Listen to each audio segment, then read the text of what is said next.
And bring us up, Doc, if you would. Expand the TV. And here's the other thing too, where you see the red light, we're gonna be interacting, talking to each other. But when you want to really emphasize the point, make sure whichever camera has the red light on it, that's the one you want to We speak. live. We live. Okay. Well, shoot. Hey, welcome to Let's Talk Nation. I'm your man Rod Love, and I have some guests with us. And Doc, I still see you on the screen. I have some illustrious guests with me in the studio. Doc, if you bring us up on the big screen too, please, I'd appreciate it. Man, we have a interesting show here, and everybody's familiar with seeing Dr. Nelson come in and out on the show, and got to give it up to my brother. He's all around the country on a regular basis. One of the foremost experts when you're talking about criminology, community engagement. But I'm gonna put him in a different place today. He's gonna be a co-host, and you know what? We're gonna be throwing what they call it fastballs at our guests, and our guest is none other than Mr. Derek Jackson. Man, thank you for joining us on Let's Talk Nation. Pleasure to be here. Pleasure to be here. You told me about your show. We've been watching it. I know you're community focused, and hopefully this book will land with your viewers and help me to get this message out there. Well, man, we look forward to it. But you know what? Hey, first and foremost, what we want to do here is we want to talk about, man, this book. You have a showing tomorrow, and I don't know. See, I'm not an author. I'm not like you and Randy. I'm not an author. I know they call it book releases and listening, and I don't know. But tomorrow, where are you going to be at tomorrow? Yeah, we're having a book lunch tomorrow that will be at the Society of Orlando. It's at 410 North Orange Avenue in Orlando, Florida, starting at 6:30, going until 8:30. We'll have hors d'oeuvres and wine and water, and have an opportunity to discuss my book and share with those individuals that are joining us the perspectives on what I mean by garden moments and what do I mean about men dying. So, and you took the words right out of my mouth. I mean, the title of the book, Men Dying, Garden Moments. How did you come with that title? That's the first thing I'd like to know. Well, it's sort of weird, and the reason I say that, and I talk about it in the book, in 1991, I wrote a poem called Men Dying. Randy will remember this. I remember we were on Randy's dad's porch years ago, and I wrote this poem, and it's actually in the book. It's a prose poem. It's called Men Dying. And I shared that poem with a number of colleagues and friends at work, in the same ministry I'm in to this day. And I don't know why I wrote it. I hadn't been in a serious relationship. I hadn't lost anyone in my life of any significance. But for whatever reason, those words came onto the paper that I was writing, and I shared it, and I saw all the emotion coming from folks. And so when I wrote it, didn't think anything of it, but I saw the impact it had. So over the years, I would take notes on different things that I thought reflected back to the book. And I can tell you, as I grew and as I aged, I found myself in how those words changed based on my maturity. And over time, I saw what I thought was the message to what I think the message is today. And a happenstance with my health in 2023 triggered me to say it is time to put all of what I was collecting over these years, put it in a book, finalize it, and this is where we are. Wow. So, you know, when you mentioned, being on the porch with a good friend, Randy, you was on the porch of Wakulla? The dirt road. That's right. Dirt road. The dirt roads of Wakulla County, Florida. And I tell you, that upbringing, and we may get into some of that here because that type of upbringing is missed on us. There aren't any young kids that were my age then on porches having the kind of conversations we've had. And I think that's a part of what we see and what we're seeing in the community today. So in this book is really you. This book is about reflections and your passion and your conviction. I mean, but you also mentioned a health issue that you had. And, sometimes when we were coming up, we figured we were immortal. And as we get older, and I mean, me and my good friend Randy, we talk about this all the time, that we understand our vulnerabilities. Absolutely. And so it appears to me that you captured a lot of that in this book. Absolutely. And I don't want this book and viewers who haven't read the book think this is about morbidity and death. If it's about anything at all, it's about living and understanding the aspects of that. And in fact, when you were mentioning, Rod, you were talking about, the seriousness of my health at that time. I lost, and Randy and I were talking just before we started the show, I lost my dad when he was 57 years, 57 years old, 57 years old. And of course, I thought he was an old man, not realizing now, me being 56 next week, I'm just a year removed from how old he was. But in my book, I talk about physical death. There are 4 deaths that this book speaks about. And I want people to understand, I don't mean the grave. I mean the death and how we manifest ourselves in the community, manifest ourselves in our families and what have you. So there's spiritual death, stature death, physical death. And that's the part that triggers when you were talking about me and my health scare. And that health scare is behind me. But as I reflected during the healing of that process, that motivated me to finish this. And then the 4th of those deaths that is spoke about in this book is relationship death. Yeah. So Doc, let me ask you, I mean, you've known Derek for years. When he said, "Hey fellas, I wrote a book," what was Well, see, I remember Derek growing up. Hey guys, come look at me. I can make my belly roll. so when we grew up, we really grew up together. Yeah. And he's my brother's best friend. So you see one, you see the other. Yeah. So that's the growth. But this is not his first book. So he also did a book way back when about when he thought he was the best basketball player out of Montgomery County. Yeah. So for me, it's kind of full circle. Yeah. You know, when you know someone, you watch him grow up, and then when he's recalling some of these things, some of it's not his experience, but experiences that he's seen throughout life. Absolutely. And all of that I can identify with, because once again we come out the same community, and some of it, you know, when you look at it, you look at the relationships, marriage, all of those things. I think he encapsulated in a manner that we can understand it, particularly as young Black men, and just seeing yourself evolve through that process. Thanks for bringing it up, because that's an interesting point that I wanted to ask you. You know, when Randy just spoke, he referenced Black men, and I mean, you know, we and see, I know you two brothers, so I can say this without any hesitancy. You know, we love people, period. Absolutely. But then there's some sensitivities as it relates to growing up being a Black man, Right. that we have to address. So, but when you look at the book and you address the book, it's for the totality of the population as well, correct? Absolutely. All demographics, and not only men, but there's an opportunity here for women, even if it's to read it, to help understand their husbands, to help them understand their kids, to help them understand why boys think and react the way they do. I try to take an opportunity to expand that from a perspective of understand how we work, how we think. And in my study of this book and the people that I've interacted with, they've been Black, white, Asian, gay, straight, you name it, of different religions. I needed to understand all of those things that made them think and act the way they act, to help bring relevance to what I was trying to communicate in this book. Man. Yeah.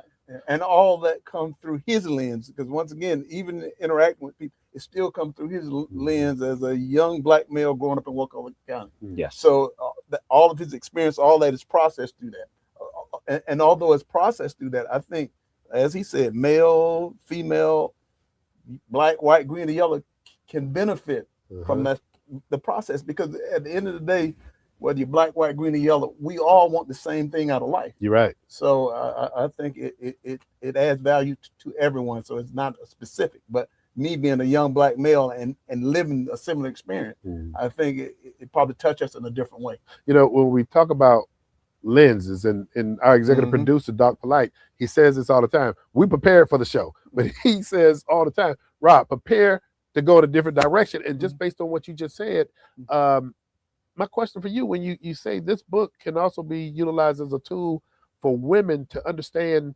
boys and young men, think about this.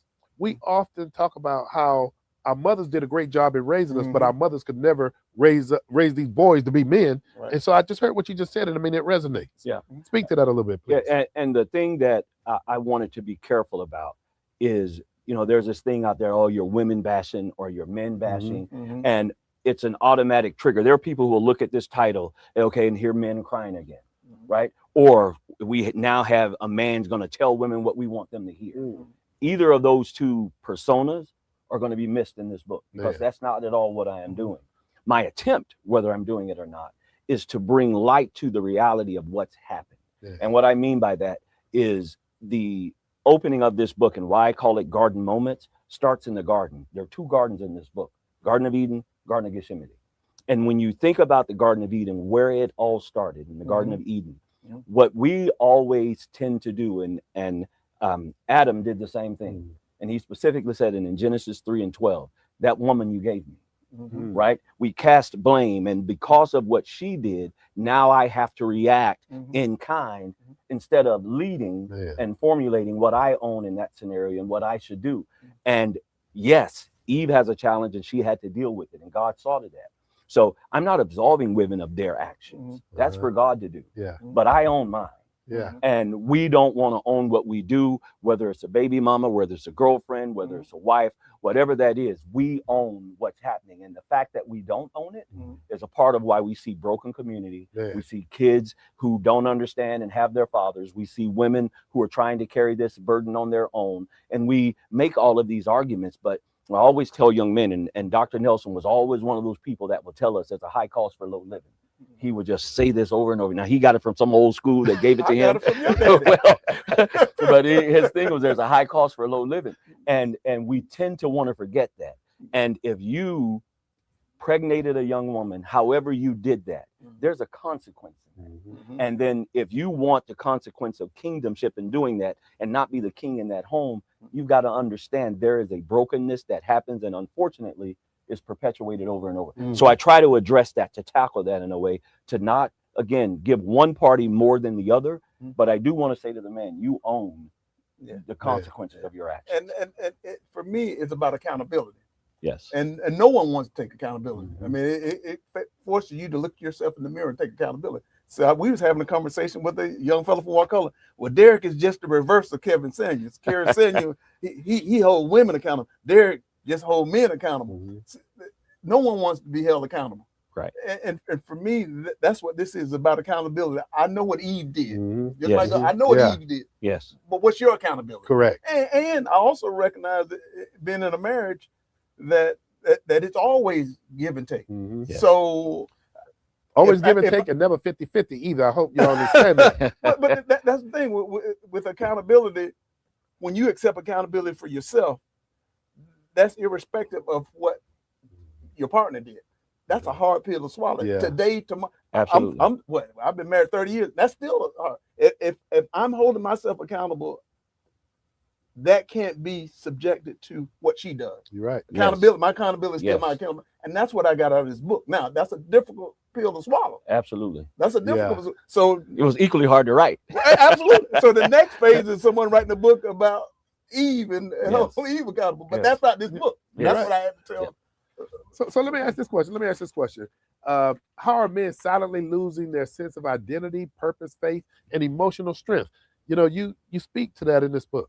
Yeah. So I'm going to ask a question that I don't want you to answer. I just want you to reflect on it. Right. And it's even more so rhetorical, because there is an absolute answer, and I don't know the answer. And I'm going to say it like this. When was the last time you cried and someone saw you? And well, I'm not talking funeral, the loss of a loved one, loss of a family member or a close friend. But I want you to think about a time when you cried. When men cry, we cry alone. We're silent in it. We cover our emotions. We're not supposed to cry. I saw my dad cry one time in those years. And it's a hard thing to do. But I want you to understand we cry. But we cry in silence. And I also want you to understand, when a man cries, when he comes out of that cry, he's a different man. Yeah. Okay. That man's a different man. I'm talking not the cry of a lost love to death. I'm talking that pain that hit you, whether it's a job, whether it's your spouse, whether it's how your kid may have said or hurt you in some manner. When a man cries, he does it alone. And I liken to that in my book, in that in all of the 4 deaths that I deal with, I talk about at what stage is that man in. I want you to think about if you ever sprained your ankle or broke your leg, they give you crutches. But you know what? I can get through that. Some of the pains and the cries you had were just crutches. You can walk away from that one. Others are like a wheelchair. You get in that wheelchair. Now, sometimes you can get out of the wheelchair, but if you have to remain in that wheelchair, there are things that you as men say, you know what? I'm not doing that again. I've reached this point in my life. That's not something I do. I'm not saying you shouldn't do it again. we'll throw in the towel because Yeah. what you know how hard it is. You know how hard it is for a man to walk across the room, see a girl, and ask her to dance. That's hard for a man to do, right? Man. So it's hard for a man. But maturity, a matured man will do it. But I'm Mhm. talking as you're maturing and you're growing, you can't do Mhm. that. And so we harbor our pain. And so if you're that man and you're in a wheelchair, you just said, you know what? There's some certain things I'm not going to do anymore, right? I jokingly say this, and my wife's, and she may decide I shouldn't take this liberty, but I've said I'll never marry again. I've been married I say 30 that years. too. I've been married 30 years, I say and that. she's it for me. Yeah. I'll I agree. never marry another woman in my life. I say My that. wife has got the best of me, and if my wife goes to glory, and there's someone that will come behind me, they're going to get maybe what's left, but they'll never get 100%. She's got it, and she's the only thing. And I am not going to do this again, right? I understand what that takes, and being married is it's not for the faint of heart, and you have to recognize your ills in that, and owning them is most of our challenge. Let me ask this, because this is going in a direction I didn't anticipate. Both of you know how to swim, right? Yes. When I learned how to swim, I walked in the pool, and then I kept walking till you got to where you couldn't feel the bottom. Then you start swimming. You want to come on this show and jump in the deep end right off the bat. But and really, I say that with the utmost respect, because something that you said was a trigger just now. When you talked about men crying. Yes. Here's something that I don't think any of us realize, but I've seen it and experienced it. To the extent, men cry. It doesn't have to be the literal sense of men crying. When you talked about men crying in silence, men go through some things. Absolutely. And while they don't literally cry, just that silence, and sometimes when you know how Randy and I, we be giving each other wellness checkups, Yeah. But you are hitting the nail on the head, man. I mean, but these are the kind of things, man, that need to be discussed. I mean, if you have that network, I mean, every time I gotta say it too, every time I come up to Wakulla, you boys treat me like a brother. Your family. Your family. Catfish, shrimp, Your family. all of it. But this is a serious conversation, and now I'm really embracing the title, Men Dying. Yeah. And not being, I think, like, I've taught him off the wall, I taught you off the wall, y'all taught me off. Yeah. I think just having that outlet, I think there's a reason that Black men specifically, lifespan is shorter than most. Yes. Most. Yeah. Yes. Keeping all that stuff bottled in leads to a lot of other stuff. Yeah. So we men can't cry. Men, we just suck it through. We shut down. And not that it doesn't impact us, we shut down. That shutting down ends up in blood pressure, heart attack, our lifespan. Physical death in the book. Go to that chapter. That's it. Physical Hey, death. for those of you who are tuned in to Let's Talk Nation, we're joined here with Derek Jackson, the author of Men Dying, Garden Moments. If you have something that you want to reflect on, please don't hesitate. Dial in. That phone number is 407-921-6195. Back to you, Mr. Jackson. Yes. And so thinking about what Randy was saying, right? And I talk about this briefly in my book. Superman, what strongest figure on earth, right? Of course, it's a mythical, it's mythical, it's superhero. But I liken the analogy to him. Even Superman would go to the fortress of solitude. That was his home, his place where he would go find his inner strength, where he would talk to his former and past homeland, and they left him the messaging, much like God leaves us with messaging about who and what to be. We all need a fortress of solitude, and little of us go to the fortress of solitude. The first chapter in this book talks about spiritual death, and churches. One of the things COVID did, other than physically taking a lot of lives, it closed the doors of the church, doors that weren't always open to begin with. Men are absent from serving. I want to be mindful of saying something. I don't put so much of the blame on men being absent from that serving, more so than I do the voices coming out of it. The voices coming out of it matter. And I talked strongly about conviction. And very little conviction. This is just an appetizer of conviction we're talking about today. But when I was a kid growing up, when the pastor spoke, I was like, why is he talking about me? Every word that came out of his mouth, I felt like he's bothering me. You today can sit in a church if you are listening, and not be bothered or convicted. Now I know someone is saying, not in my church, then God bless you, right? But there are churches, and if you're not preaching conviction, I pause on that, because men need to be convicted and understand what it is about their decisions that's going to make all of us better.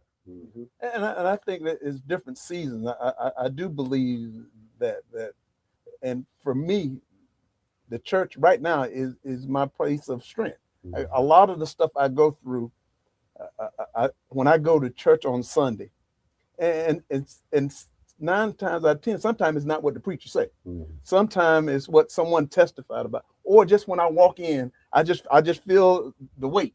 I feel the weight, and I'm personally know. I think when you get to the point that I know what's wrong and what's right, that I did the week before, the month before, I know that, and I know God know. So for me, it's me going in and just dropping the weight. But Derek is right. There's something to be said when you get fed something when you need it. And for me, I guess I'm older, but most of it is within me. And then God give me nuggets throughout. And some of it, most of the nuggets I get, to be honest, don't come from church.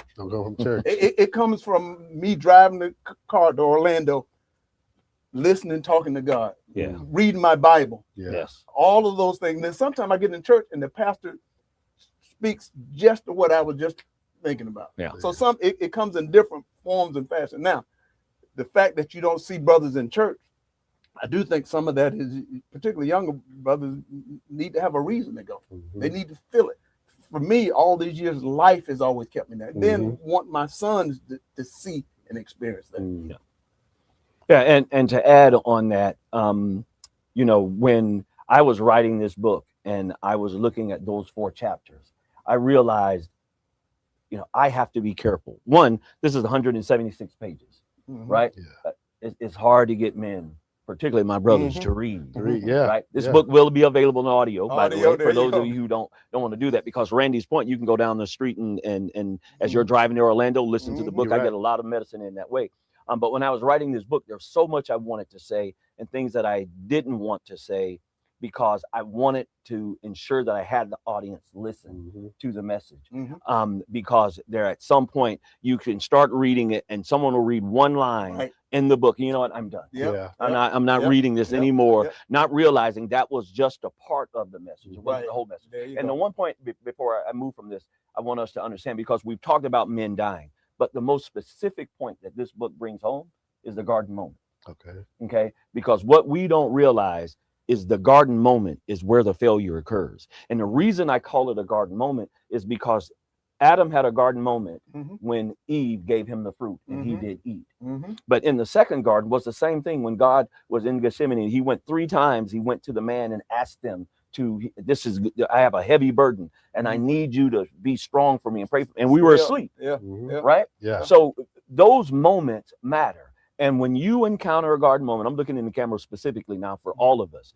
And we jokingly say in our group, and it came about when Randy was talking earlier about a book I wrote, and that book was called 8 Seconds Later. It was just a play on me in college and feeling bad.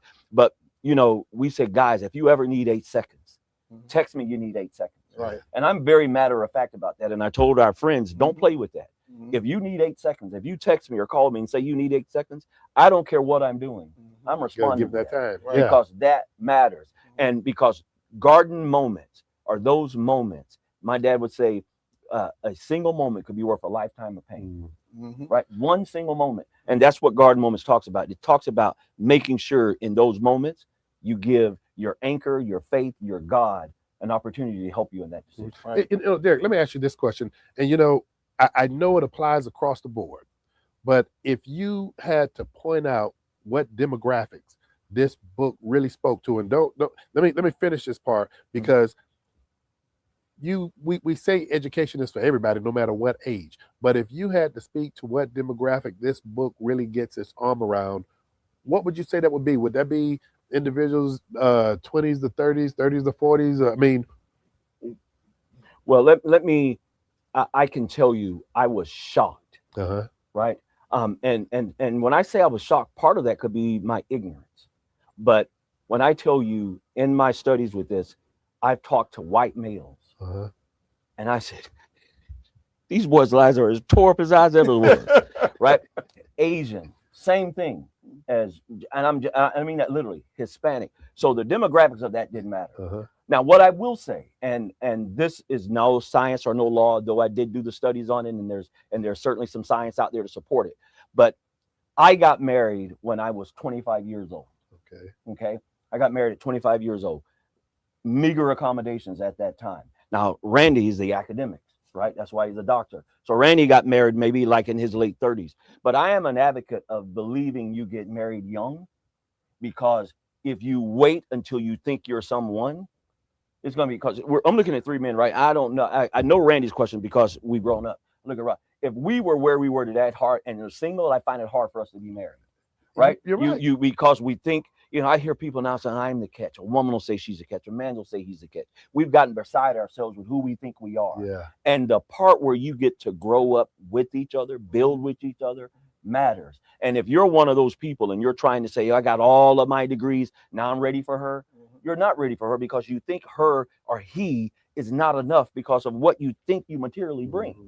But if you're not bringing the heart and life and the systems learned, and I can say, I dare say, if you over experience life, be it physical or mental, you will run and find yourself tainted by the reality of abusing yourself to too much. Yeah. No, I know. I agree.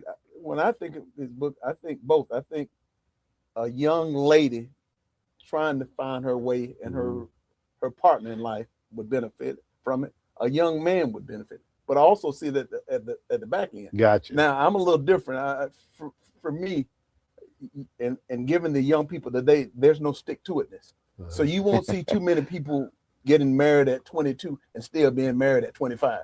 You see a lot of young folk get married and they just don't have Staying power. Divorce is too easy. Yeah. Yes. Divorce is too easy. Yeah. And marriage is hard. I mean, it was hard then. I've been married 30 years. It still requires work. Yeah. Yeah. And the difference, and we talk about this all the time, our generation, and this is just my perspective, but our generation is a generation that goes along that song that says, we fall down, but we get up. Yeah. Now there's a population when they fall down, they lay down there. Yeah. But and some of that is because of us, though. Made it I too think easy. That's exactly right. You, me, and me. I think that me and my attempt to give my sons everything that I didn't have, I think that the things I didn't have, it made me work harder to get them. Yes. So now we're giving it to them. Yeah. So the value isn't the same. Yeah. And Randy said he's had to talk me off the cliff a number of times, and honestly say that because my upbringing, my father was absent. I mean, he could do, he didn't do because of his fightness with my mom. But because I knew that and that was ingrained to me, it made me a better husband and father. Yes. But then some of the things Randy had to talk me off the cliff with is I've been, and I know we all are protective fathers of our children, but because I got girls, really protective. Yes. And Randy, he occasionally tell me, well, Rob, man, you need to let that grip loose a little bit. Yes. And I get frustrated. I mean, my girls, I get frustrated. Yes. But I'm gonna tell you something that is the irony of our conversation here about your book. The title of your book is Men Dying. Gardening Moments. Yes. The irony is your book tells men or encourages men how to live. Yes, absolutely. I mean, if you can take accountability. Yeah. Now, if you're not prone to taking accountability, you'll see this book as he's just slamming men. Yeah. So, and that is the garden moment. Yeah. You're going the garden to live or the gardens to die. Yeah. Right. And there's seasons in every garden. Absolutely. It's going to happen. And staying power, just people not having staying power. That's both, though. That's male and female. Absolutely. Yeah. And recognizing the consequence. There's a consequence in staying power. And people say, what's the key to being married? I talk about it in the book. I love my wife. I'm married 30 years. That matters. But you need a consequence. You need that something that holds you when you would otherwise leave. And people don't have a consequence anymore. And the studies have shown more women are getting divorces more than men. Well, that's more because women have left as a consequence. And what I mean by that, money isn't what it is. This isn't about finances. Well, be the one without it. Yeah. Okay.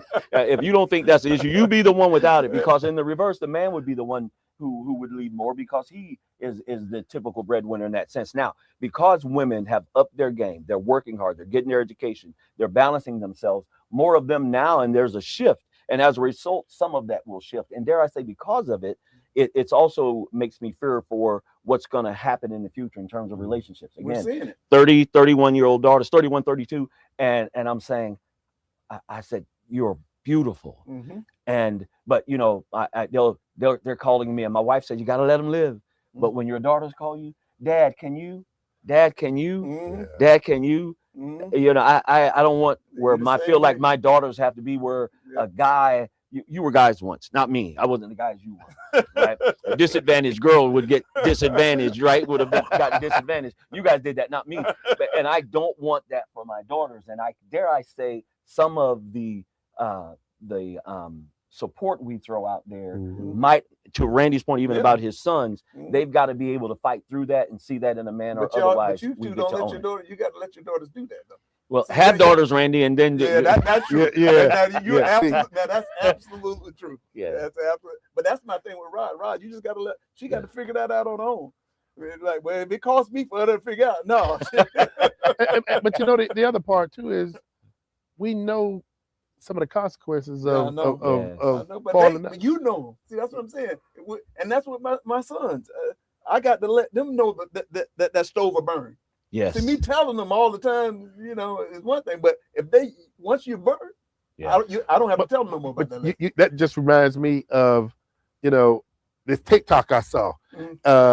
This mother has mittens on this pot she's holding, and she tells her son, she's handing the pot to the son, and she says, the pot is hot. And he's putting his hand under the pot to grab the pot. And she says it 3 times. She says, the pot is hot. And he put his hands underneath that. She pulls it back. She says, the pot is hot. And he still puts his hand out like that. And then she pulls it back so he doesn't get burned. Then the 3rd time, she said, the goddamn pot is hot. So, you know, and so it's things like that that experience. It frustrates me because my daughters are smart, beautiful. You're raising as such. And I just, you know, Randy be like, man, just let go that grip something. And I'm trying to learn to do that, but it is not easy. Well, and you know, dare I say, it takes a village, and I don't care how great a parent you are, they have to go out in the community. You went out and said your father wasn't there, your mom helped to rear you, but there was community. You're right. For you, right? I know there was community. I always thought we grew up in a poor community, but we were love rich. Everyone around us could chastise us, and there'd be nothing said. Right. Right. In fact, the consequence would be even worse. Later from your parents. But that community raised us. And there's no community raising us anymore. And you guys talk about, I've seen your podcast, I've seen your shows. You look at the data and the statistics, trying to improve upon that. Well, the greater majority of doing that is bringing families back together. But that's easier said than done. Absolutely. You know, break it down, because Randy, it took him 30 years to get me from speaking theory to speaking fact. But when you look at a community and 80% of the head of the household that are Black women, you know that community school, the discipline in that school, you're talking about Black males, that discipline is going to be much higher. And so it's easy for us to say what we're saying, but how do we execute? When you see all these initiatives, responsible fatherhood, where you're trying to get fathers to go back to what you said, be accountable. So, but how do we take those steps to get there? It's just not as easy as sitting up here and doing a show and saying it. Well, this is step one, right? You got to talk about it. You're right. You're right. Communicate. You're right. It's bold of me to say step one. You're always doing it. Every one of your shows is designed to do what I'm talking about today. But my point is to have the conversation. But the other piece to that is there are organizations. I'm looking at Randy. He's in an organization, right? He's in fraternities. There's other organizations out there that are these beacons of what people see as strong and as leading. We've got to start doing more mentorship out of those programs because we like to be a part of the thing. One of the things we're doing back home is the Color Boys. They're doing some stuff to help people, right? And these guys were saying, hey, we're going to do a Color Boys thing. We're going to put our names up there. And I said, well, I want to do something behind the scenes. If I'm doing it, I get my blessing just for doing it. And after I got off the call and reflected on it, the name up there matters. Yeah. It does matter. You do want people to know who's represented, why they're represented. And that draws more people in. And we've got to start doing more of that as a community. And I can tell you, we take on leadership that's before us, whether we tend to or not. I don't want to get political here, but when President Obama was president, the whole world just felt smarter. I honestly, I just felt like people were just better. When you say better, what do you mean? Better from the standpoint that I think they're using data there, and you guys can fact check it, that education improved, that people in communities were more understanding of each other. Now I want you to understand those communities who wanted to be more understanding, right? There's divisiveness in everything. Yeah. But I think those conversations have all improved. And there you can say under the Biden administration, one could argue that we kind of just fell asleep or just didn't do anything. We just kind of were stagnant. Didn't move left, didn't move right. From Obama, it came from a sense that we've arrived. I think, but more than just us. That's what I'm saying. No, America said we've arrived. Right. That all this stuff about racism and all the back, we've arrived. So we're going to go from this point forward. And what we've learned that didn't happen. It didn't happen. Right. All that still, life experiences still matter. I don't think it's something that you carry with you all the time. But I do think that if you try to forget everything, you're bound to repeat it. So some of the stuff that's going on now, folks say, well, I saw this in the 60s. I saw this. Yes. But part of that is that. So President Obama, I think everybody, black, white, green, and yellow, well, we've arrived. We're America. We see America as this. It still required work. We stopped there, and then the work. We didn't put in the work. Yeah. And then we're back. We're more divisive now. Matter of fact, folks say it started at Obama because after we got to the point of we've arrived, it went down here. Yeah. After those 8 years, you saw the shift and the change. And again, I don't want to politicize. I just think the way we're led is now how we're reacting as a society.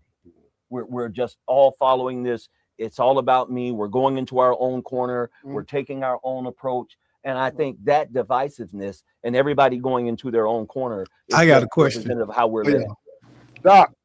Hey, excellent conversation. Well thought out. But I want to ask the panel this. You know, I heard you alluding to what men need to do, but are we forgetting that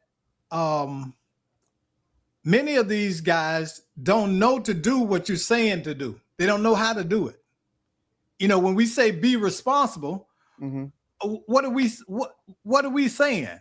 If they don't know what responsibility is, if they don't know the process, then how do we reach them? Because we're trying to change, but they don't even know the basics that need to be in place before they can effectively change. So Doc, let me rephrase this because I hear exactly. We have this conversation all the time, and I'm gonna redirect it to you, Derek, and Doc, jump in too. But what to sum it up is, how do you address things if you don't know what you don't know? Well, that's a good question, and probably that's longer than this show can take, right? Yeah, that's a whole nother show. But that's a whole nother. It's a whole nother show if we truly give it what it's about. My wife's a mediator, right? And I got a snippet of some of her conversation today. Nothing that I could walk away with other than to recognize what's happening in families is so detrimental because of the devastation where, one of the things I've always said is for a man and a woman to have a child together and don't spend their lives together. There is an impactful issue with that. I don't care how you look at it. It just has an impact on that child and how that child is rendered. And let's be clear. I talk about this in my book. Barack Obama was a single parent child, grew up to be the president of the United States. There are countless number of individuals who can say that. So this isn't about single parenthood not being the driver. But going back to, is it Dr. Polite's message? How do we change that? Well, first of all, it's how do you eat an elephant one bite at a time? One bite at a time. It takes more of these conversations to take the people who are directing to do that. But after I wrote this book, my high school coach from 30 years ago read my book, called me and said, Derek, I want to meet with you and have lunch. And I met with him. I told him, and we did this just this past Friday before coming here. And we talked, and I talked about how impactful he was on my life. He was just another example of leadership that didn't have to be a bloodline of mine to be strong leadership. Coaches have the ability to change lives. Uncles, pastors, men have to show up and be represented as men, and then be the example. And dare I say, the women have to also allow that. And one of the things when relationships dissolve and people aren't together, and that strain comes, the mother can tend to sort of stifle the opportunity for more growth with that. That has to change. We have to find a happy medium for that too.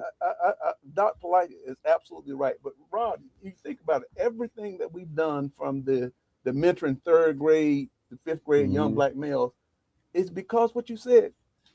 In some communities, 75-80% of the young males are in single parent households. Yeah. Now, my mother was excellent and taught me empathy and everything else, but it takes a squirrel to teach a squirrel how to be a squirrel. Yeah, absolutely. So some of that, and I think going back mentoring, that's what I like about the White Collar Boys. We need to do more, but we have young boys. White Collar Boys, you can go from 70 to 23, 24. So having young men being around older men, seeing how that life works. And even with my son, modeling what it is that I need for them to be. But once again, if 2/3 of young black males are not growing up seeing people like us, they got to figure it out for themselves. So that's on us. So you got school system like Simon's at school, he's trying to do mentoring program. Well, White Collar Boys, he's been trying to get us for years to go in and try to mentor. We have lives, but we're gonna have to find ways that we can go teach those young boys, because you look at every social indicator known to man, black males are at the bottom of it. You look at grades, behavior, attendance, any school system, black males are going to be at the bottom. Yeah. Hey, Doc, if you will put that back up on the screen, and I want to recognize Tony Washington. Tony says it's like women that have these vision board parties but can't see. You know, this this is gonna take. I like that. Yeah, that's that. I like that. But this is gonna take all of us. And I mean, we're having these conversations now, but as you mentioned, it's like eating an elephant. You can only do it one bite at a time. Yeah. But it got to be consistent. Correct. I think we'll start something and life happens, and we'll get, whether it's mentoring programs or the state start funding it. Well, the state start funding, but we still got young men, so you got all of that as well. What I've observed, a lot of times we big picture issues. We make the picture way too big, and we forget that there are steps to get to the big picture, and we're not teaching the steps. You know, everybody wants to be the star athlete, but don't nobody want to practice. Yeah. You get what I'm saying? So I think in many areas of life, of becoming a man, going through manhood, there is a process of creating a young, successful black man. There's accountability along the way. There's an understanding of who he is and what society has decided should be his lane. But you also have to teach the fact that they don't have to define themselves that way. See, I had 3 amazing women in my life: my mom, my aunt, my oldest aunt, and my grandmother. And I can remember them. One of the things they wouldn't let us do back when I was coming up, you know, kids get in front of white folks, they look at the shoes and all of that. We weren't allowed to do that. Look them in the eye. No, hold your head up. Yeah. Close your mouth, hold your head up. Yes, ma'am, no, ma'am. Look them in the eyes. When you talk to somebody, you stand up, you look them in the eye. So I learned that to model what it is to be a human, not just a black man, but a human. And see, and I think we far too often as black people, we don't focus enough on our humanity. There are some things that as a human, you have a right to have happen in your life. You have a right to be who you want to be. You have a right to determine your own fate. And that's a human right. That ain't a black, white, or Asian right. That is a human right. And we make ourselves in this narrow, I'm black. No, you're human first. Right. Yes. Right. So treat me as a human being first, and then we can come to the other things, because I'll always be a human. I'll always be black, but I'll always be a human. You're absolutely right, Doc. You're absolutely right. Hey, Derek, I know this show. One thing about this show, it gets going, and then we look up and we're at the end before we know it. Yeah. Before we get to the very end, because we still have a little time left. And Doc, going back to something that you said, and Doc and I have this conversation. You and I have had it. It's consistency that we need, but then what we find get ourselves caught up in is what we call the M&M. We're having this conversation here and now, and this is just about the moment when really it needs to be about a movement. And so let people know where you're going to be again tomorrow, because your book signing is something that you're just not going to be opening the book signing. You're going to be talking about this too. Absolutely. Yeah, we're going to have a full dialogue about it. So if you have the book and you want the book signed, please come and show up for that. We'll have some books available. Again, we're at the Society of Orlando. It is at 410 North Orange Avenue from 6:30 to 8:30. We'd love to have you in attendance. I'm also in other places, and if I could take some. Oh, absolutely. Hey, let me ask you this. Yeah. Could your book signing be deemed a family event? Fathers want to bring their kids. Wives want to Absolutely. Yeah, okay. Absolutely. And it should be, because this is a conversation for us all to have. It's a conversation that hasn't happened. And I'm going to put a placeholder in that to put another stamp on it. But there'll also be a reception, book reception in Tallahassee area, May 22nd, and another on June 11th. I'm also looking at an opportunity in Tampa and in Atlanta. Go to my website. That's www.mendyinggardenmoments.com. There'll be some information about it there. You can also email me at info@mendyinggardenmoments.com. And if you want to have me to come to your church, have me come to your sorority, your fraternity, have these discussions, I'll be happy to do it. I'll bring the doctor and Rod along with me. And where else is your book available too? My book is available on Amazon. It's available on all platforms, Barnes and Nobles. Please go out and get it. You can also go on the websites I just mentioned to get it as well. So I'd love to have you do that. So thanks for that window of being able to share. You can put that in your chat.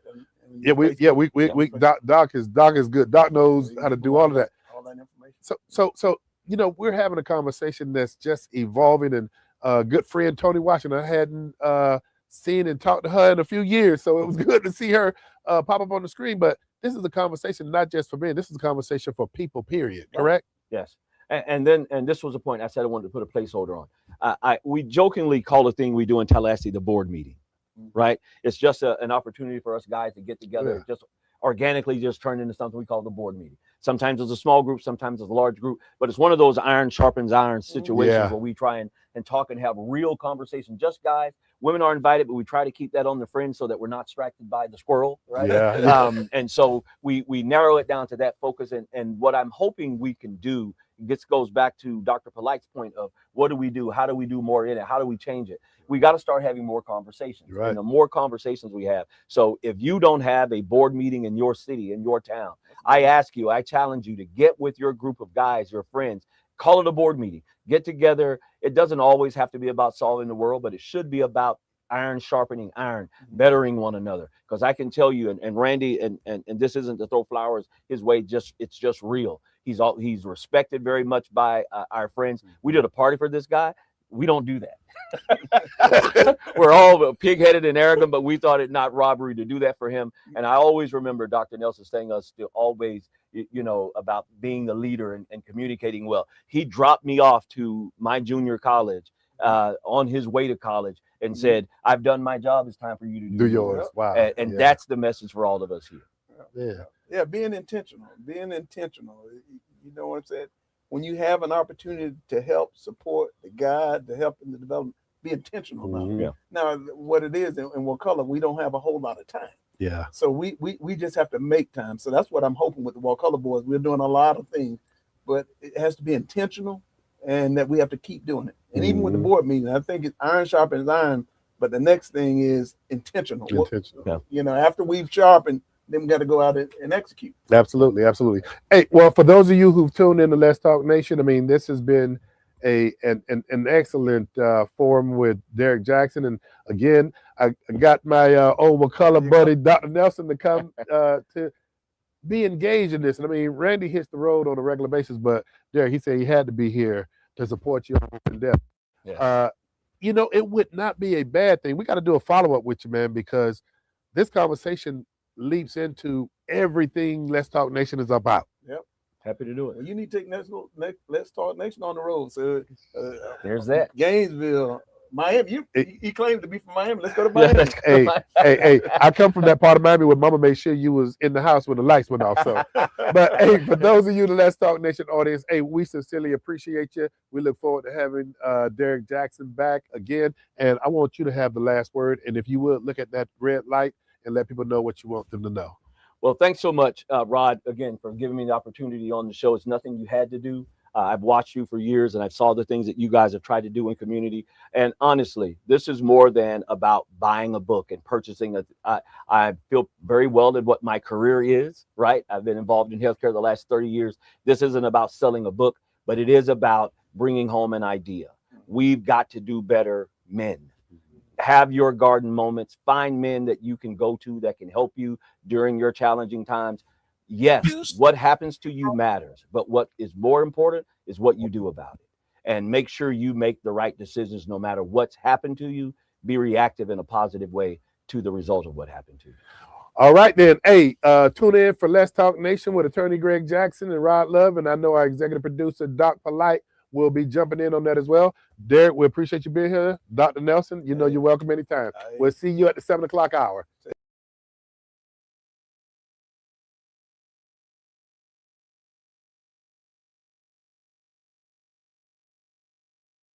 You don't gotta say a word. Let the music do the work. Every move, every sound. Got me lost, got me found. Ride that groove, don't stop. Let it hit till your heart drop.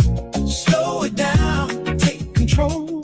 Let that funk get in your soul. Ride that groove, don't stop.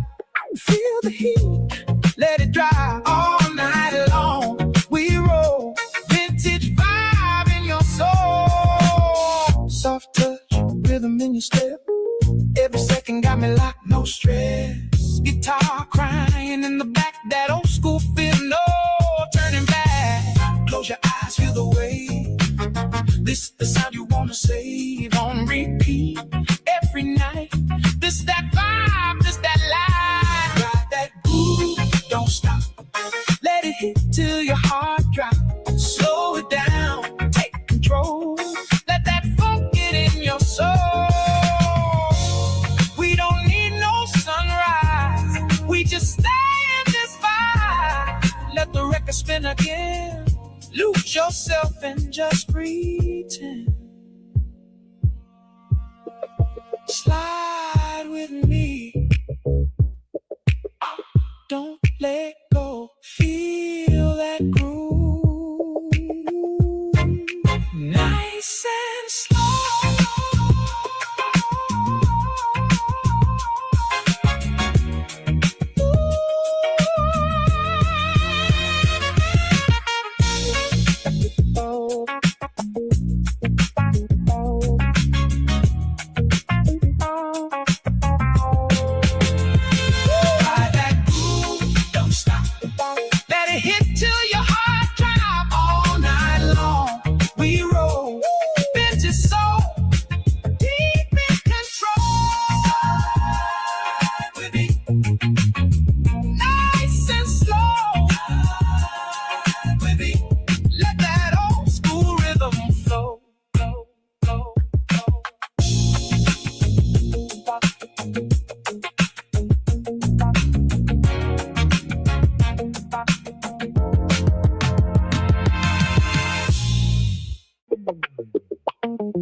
Slow burn rhythm, take me low.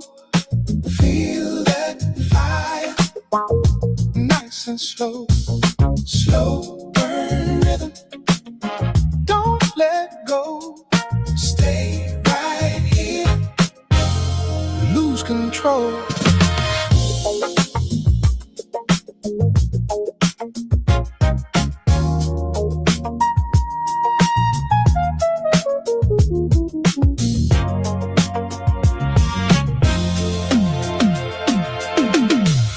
Neon shadows on your face.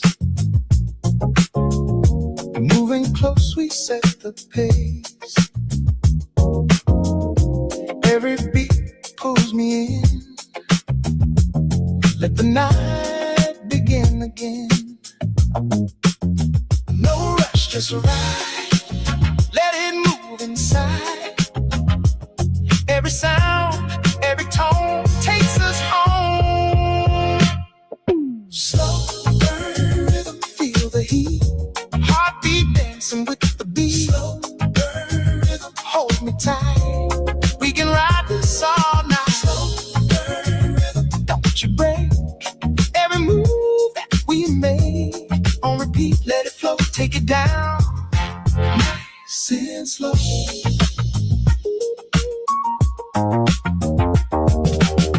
Soft groove running through your skin. Let the bass line pull you in. Guitar whispers in the dark, leaving traces in my heart. Close your eyes, feel the wave. This the sound you wanna save. Every night, same floor, never let it go. Slow burn rhythm, feel the heat. Heartbeat dancing with the beat. Slow burn rhythm, hold me tight. We can ride this all night.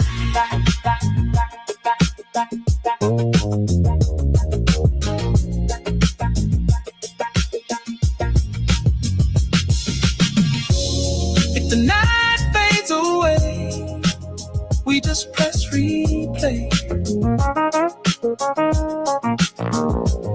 Let it spin once more, like we did before.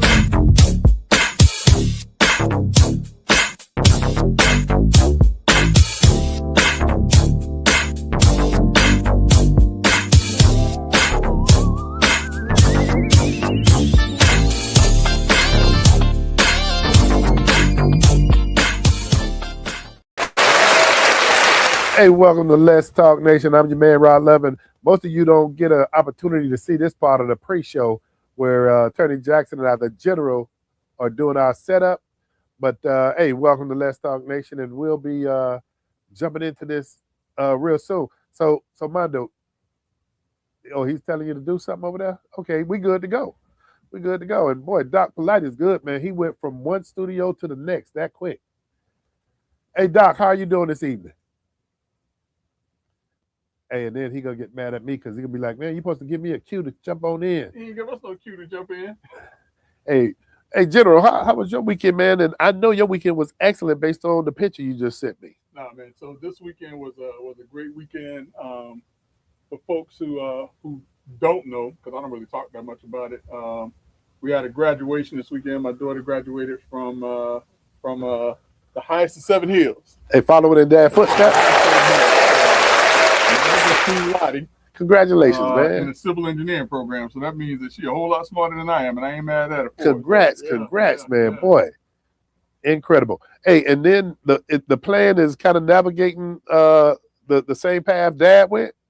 She's gonna be better than me, man. She's gonna be better than me. Well, I'm just saying the trails. I mean, we know our kids gonna come and surpass us, but FAMU now the next move. Yeah, she's looking at FSU for grad program now. And, so she's gonna be sitting in the stands doing this. Nah, I don't think she's gonna be doing that.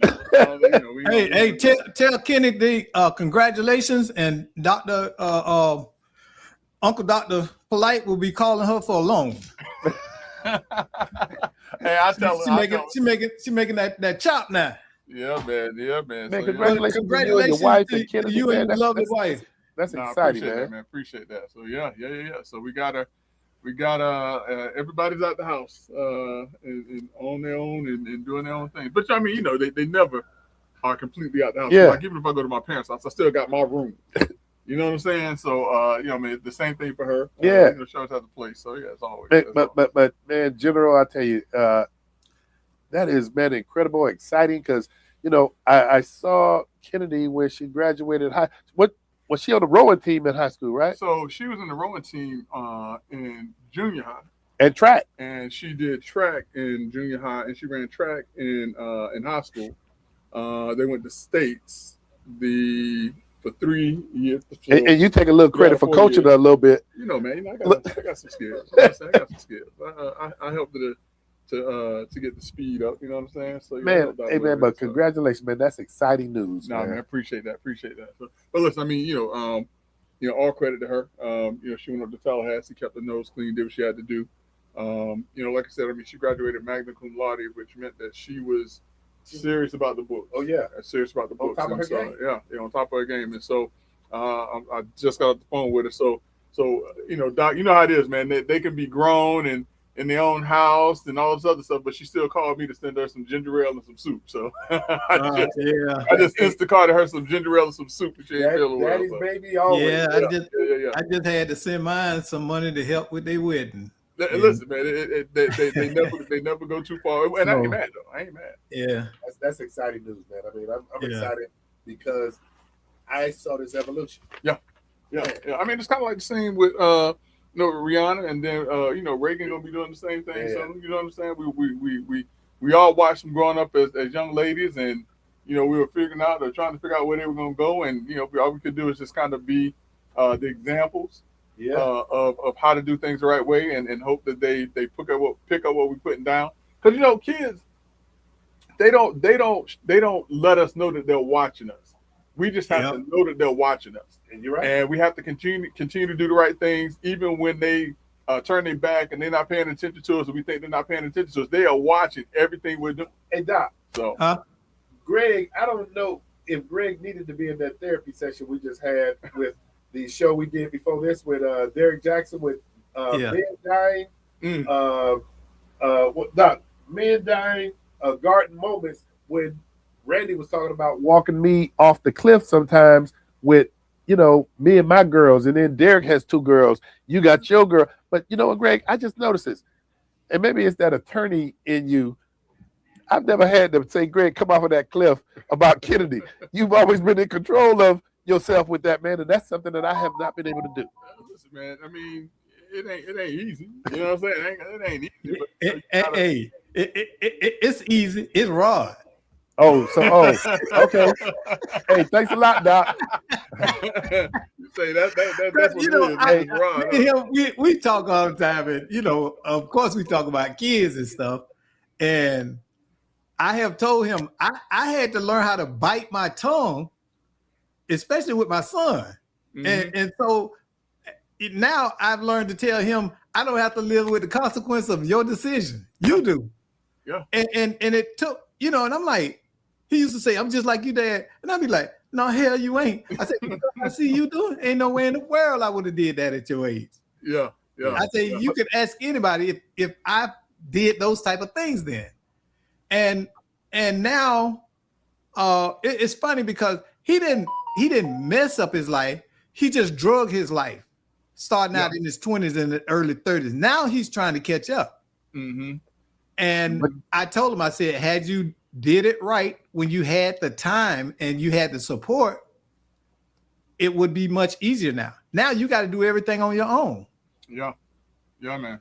But I guess, and I equate it to this, and I mean, boy, people get to see the other side of Let's Talk Nation when we get on this side about family. But it's this one TikTok, and I was mentioning it to Doc earlier when we had Derek Jackson on the show. And Greg, I don't know if you've seen this. I know, Armando, you probably seen it, but this mother she's holding this hot pot, and she has it by the handle, and the son walks up and puts his hand down like this. Uh-huh. And the mother says, here, the pot is hot.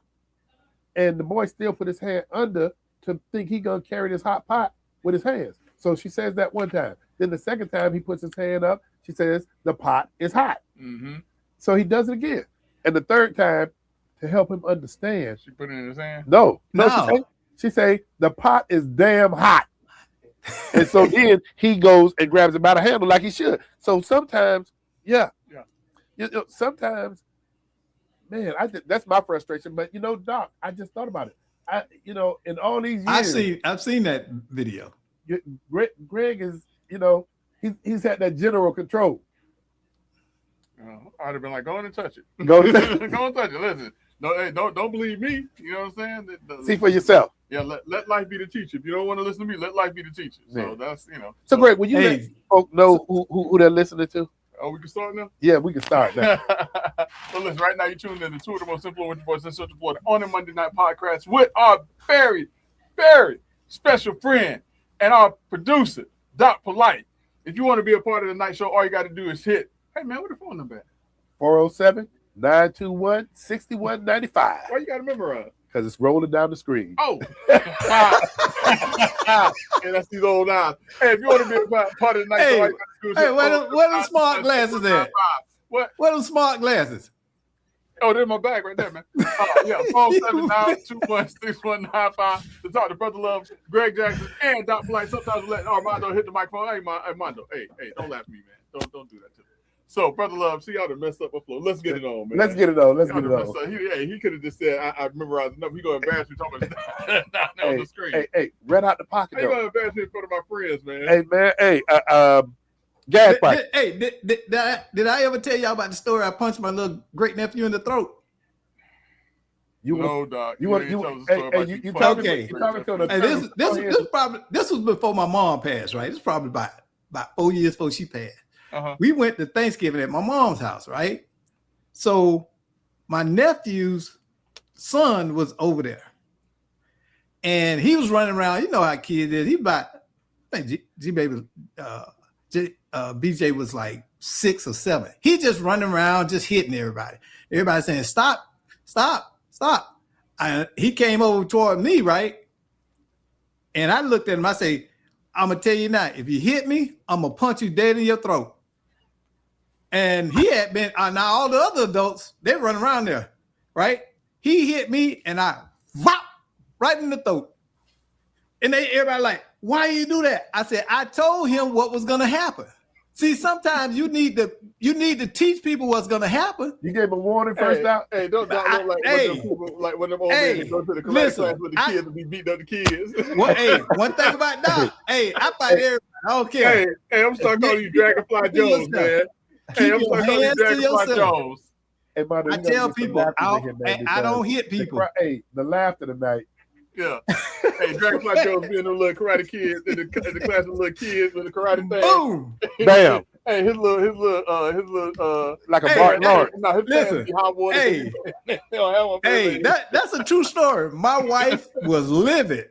She was like, I know you didn't just do that to that kid. I said, yes, I did, because I told him. You gave warning. Listen, for DCF, get on, man. Let's talk about gas. Let's get him out of trouble with DCF. Hey, the statute of limitation is over with. It's over with. Ain't no statute of limitations on that. Hey, wait a minute now, because I give you an update. The little joker in juvenile. Now. You ain't hit him hard enough then. Yeah. So he didn't learn. Right there. He didn't learn. But then what are we learning about these gas prices? Listen, man, I don't know if everybody has to be paying attention. I mean, like I said, I drove up to Tallahassee this weekend, so obviously I had to stop and get gas a couple of times.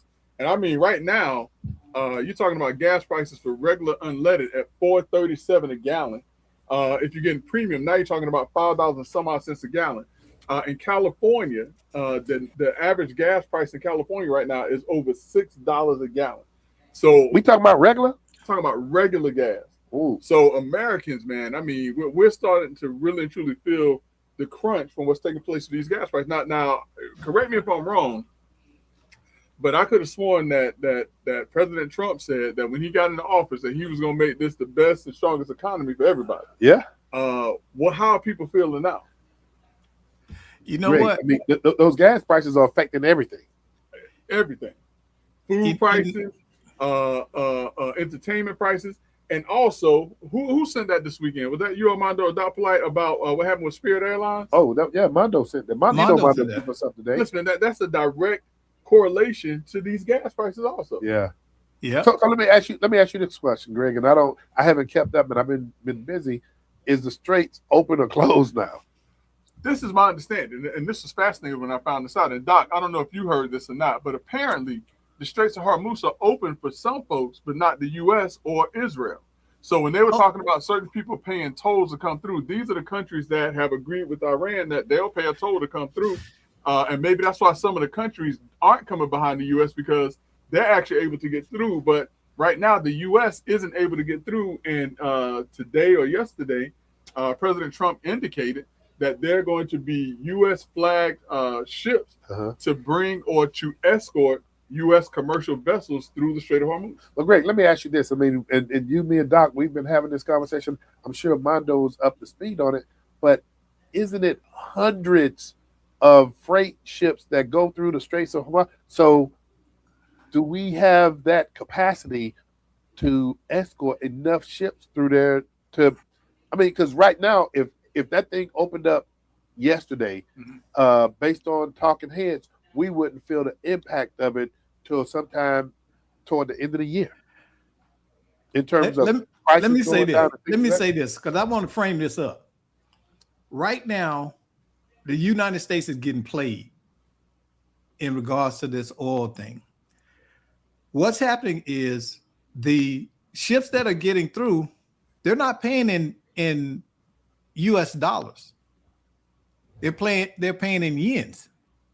Oh, Chinese currency. So they're paying. Iran is telling them, we letting you through, but we don't want dollars, we want yen. So that's happening. In the Chinese economy in the tank though right now? No, they're not dealing with this. Guess why?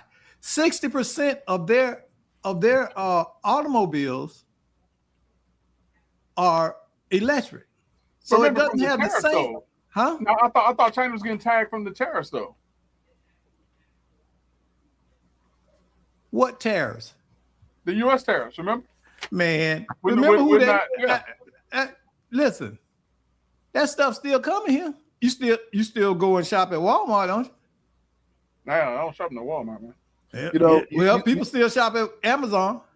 Oh, you don't shop at Walmart? Oh, okay. Oh, you got that big money. No, I shop big money. Hey, listen, I shop at Publix and I shop at Target and Target. Tajay? I'll never shop at Target.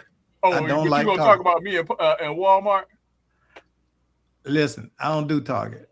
Hey, Target. You know what? Let me get y'all refocused, because I want to talk about what's taking place out there. Great. Iran. I mean, there's some reports about it firing missiles and things of the nature. We'll bring us up to speed on that. So I mean, when the president of the U.S. announced that there were going to be U.S. vessels or U.S. ships leading commercial vessels through the Straits of Hormuz, Iran basically said that violates the ceasefire. So believe it or not, y'all, we still have a ceasefire that's taking place right now between the U.S. and Iran. Believe it or not. So they said that by the U.S. saying that they were going to escort those ships, or our ships, basically through the Straits of Hormuz, that violated the ceasefire. So just today, as a matter of fact, Iran shot off some missiles and some drones, and they also sent out some small ships to attack U.S. vessels, ships, because they felt that this was a violation of the ceasefire. The U.S. in return, they have attack helicopters, the Apaches, and I forget the others that's out there, that are attacking the small ships that are being sent out to address these vessels. So there's some serious conflict that are happening right now in those waters, because the U.S. wants to get the ships through. Iran is saying nobody can get the ships through, or U.S. ships can't go through. And so there's a battle right now as to who's going to dominate that area. So is there a ceasefire, or is it there? It's a ceasefire, but there's still activity taking place. Okay, and then there, I guess my next question, and Doc, Armando, and in general, you may very well know this, but is the ceasefire between Israel and Lebanon still in place now? My understanding is that it is. Okay. My understanding is that it is. But here's the thing, though. The reason why I say that there's still a ceasefire, and I believe so, is because no one really and truly even knows right now today who is in control in Iran. There's a political class and there's a military class. Anytime the political class steps in and says, hey, we want to work and we want to try to get this resolved, the military class steps in and says, y'all don't have the authority to do that. And think about it now. If you have politicians versus the military, who do you think is going to come out on top of that? Military. Yeah. Military. Yeah. All day. So who are we really negotiating with? I mean, and that's the question. Because they already decimated the top 3 levels, or possibly the top 4 levels of leadership in Iran. So now we're talking to people that we really don't have any intel on, because they were so far down the chain that nobody was paying them any attention. And we've not seen or heard from yet the new leader. Whoever that is. Yeah. Yeah, because you're talking about Khomeini's Son. older son. Yeah. Right, and that they put into power, and no one has heard, like you said, a word from him. So no one really knows who they're talking to and who really has control right now. And so Greg, and I'm gonna ask you if you can go ahead and look into your crystal ball. Yeah. So where are we at right now? I mean, you say there still is a ceasefire in place. Yeah. We've seen the straits open and close like a revolving door. Yeah. Or threat to open. Yeah. Really and truly, it's never really open. Okay. That's the thing. It's never really open. We keep hearing, Trump said a couple of weeks ago, hey, they gave us a gift. They let some shit through. It's going to be more. The Straits of Hormuz is going to be open. If they don't open the straits, we're going to destroy their power grid. We're going to destroy their bridges.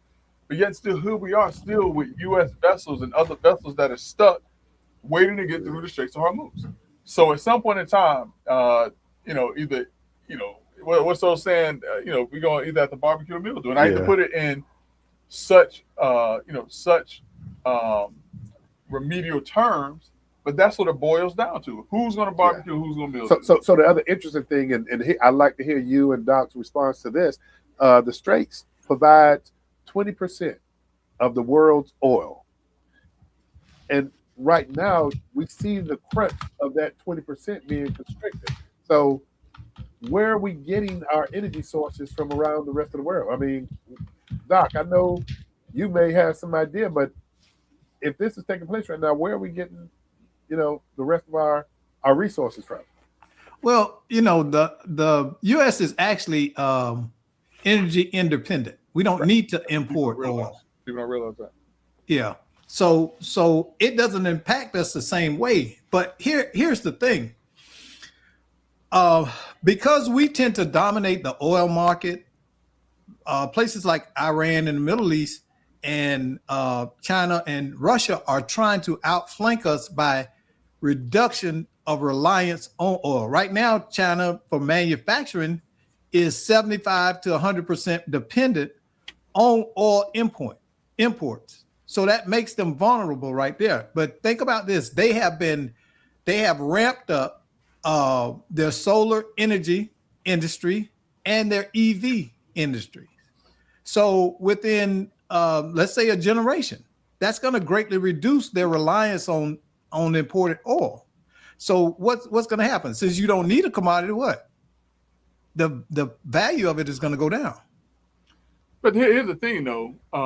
No matter how many electric cars you produce or the volume of electric cars you produce, you still need natural gas in order to run these plants. Well, if you somehow make solar standard enough, you won't. Okay. Not the same scale of. I'm not saying that oil is going to go away. That's not what I'm saying. But the reliance on it to operate and standardize the majority of their manufacturing sector will be greatly reduced. I'm gonna let you depend on that solar power, Doc. I'm gonna let you do that. Well, I tell you what, I live out here, and my neighbors are paying $650 a month for the electricity. Last month, I paid $69. You have solar panels? Yes. I'm gonna let you depend on that solar panel, man. Hey, and I gotta back Doc up. Doc, I think I've had mine now for what a few years. Yeah, about 2 years. And it is incredible, man. So you use zero electricity. No, it don't work that way. Y'all ain't got to get upset. Just ask a question. Let me answer his question. Do you use Okay. No, I don't use zero electricity. But whereas I used to pay somewhere in the neighborhood of about $430, $450 a month, now I'm paying $36 or $56. How much your electric bill? I say, well, I used to pay $430. So you don't have so that your electric bill is $36. Yeah. I can show you better than I can tell you. Okay. Now, the reason, let me tell you why we still got an electric bill. No, y'all ain't got you just told me you ain't got no electric bill. No, he said $36. He paid $36. No solar energy bill. Yeah, you got solar energy bill. All right, how much is solar energy bill? But listen, how much is the solar energy bill? Mine is $158 a month. All right, so 158. And mine 170. So $200. Okay, but see, this is why we pay a energy bill, because it's mandated that we be connected to the grid. That's the only reason we paying these utility companies, because in Florida they make you pay them. So wait, now hold on, wait, because this is my understanding. This is my understanding, and this is what has always pushed me away from the solar thing. Mm-hmm. So you have to buy the panels, right? Correct. And the panels, whatever you pay for the panels is in addition to what you pay for the solar energy. Right? Correct. In addition to what you pay for the electric. In addition to what you pay for the electric. So you got an electric bill, you got a solar bill, yeah, and you got to pay for the panels that they put in. No, so you got a panel bill and you got the electric bill, and then you got to see if we would have gotten solar. I think maybe 7 years ago, before they enacted legislation to where you had to be connected to the electric company, you got to pay a $30 or regular $30 bill to the electric company to stay connected. So my monthly panel bill is $170. My utility bill is like $30. Maybe it could run from anywhere from $36 to $56 a month, and that is running both central air systems. See, and mine is higher because I didn't trust it either. Where you have them installed? On your roof? On my roof, yeah. And what happens to the warranty on your roof? See, here's the thing: a lot of people don't understand. Yeah, I just want to know what happens to the warranty on your roof.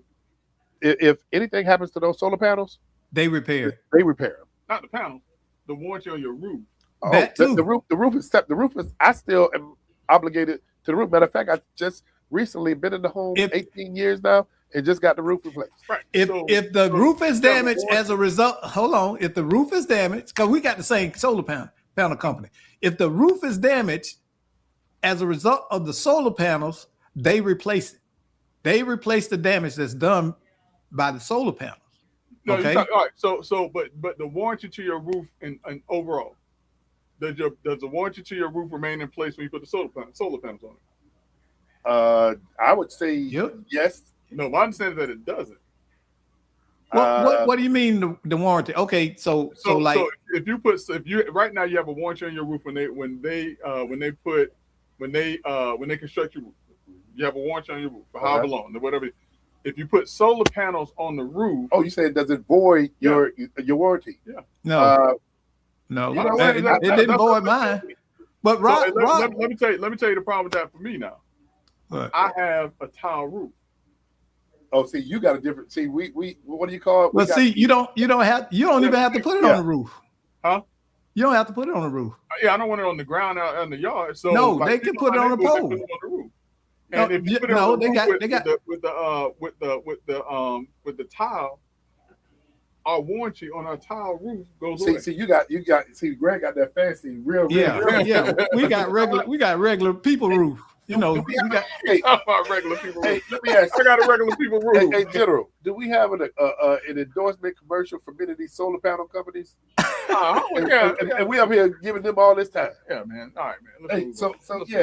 Yeah. Hey, so here's the next thing I wanted to talk about, man. And I never really paid this much attention to it, but Greg, have you been keeping up? I mean, every news cycle is talking about approval ratings right now. Yeah. And listen, it's tied to what we're talking about. We're talking about gas prices. Yeah. We're talking about the energy prices, because gas and energy prices are two different things.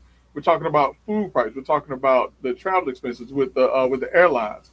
We're also, in addition to those things, we're talking about cost of living, inflation, and different things like that. And so when all these things are happening and are tied in together, people look at who's in charge.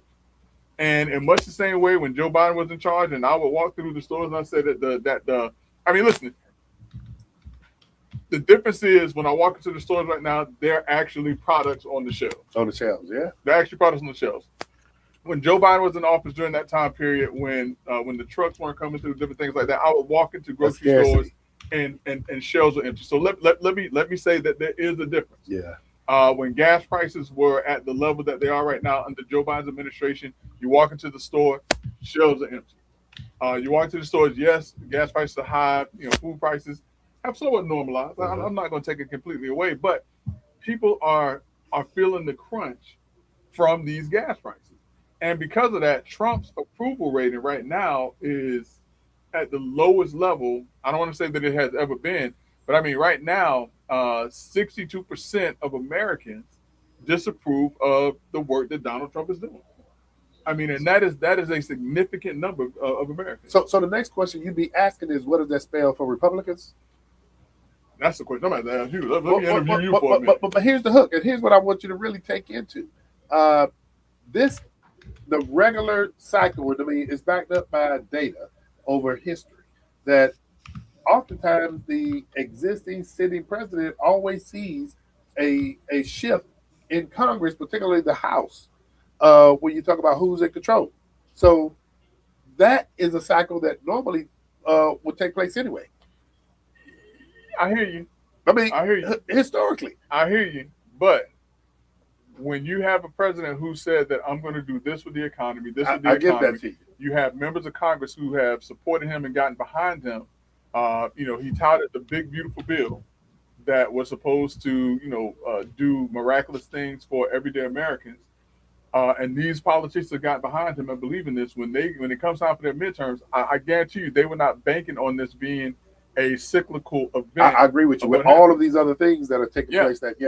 And with this war that's taking place, people pushing back on that, and this is going to be, when was that last midterm when Trump, before he got into office, and Trump was endorsing all of these individuals, and so everyone thought that it was going to be the red wave.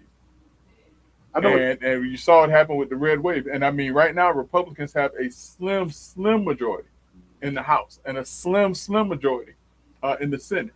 If they lose either one of those houses, he can't get anything pushed through. You're right.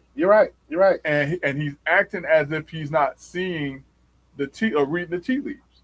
It's not about, going out and pounding your chest and all of these things right now. It's about looking 2 years from now, can I continue to do these things? And right now, he's not going to be able to do anything. So here's something else that Greg, I'd like to hear what your perspective is on this.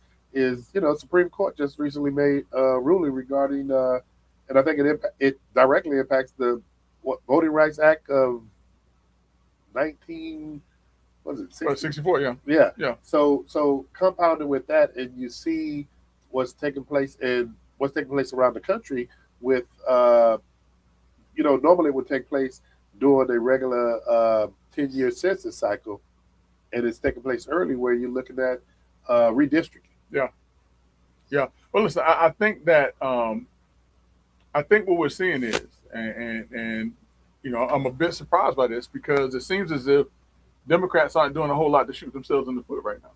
I mean, their message is not the message that is pushing other, moderate Democrats away from them, because part of the issue was, and part of the problem was when Biden was in office and the Democrats were in control, they wanted to push down our throats certain agendas. Yeah.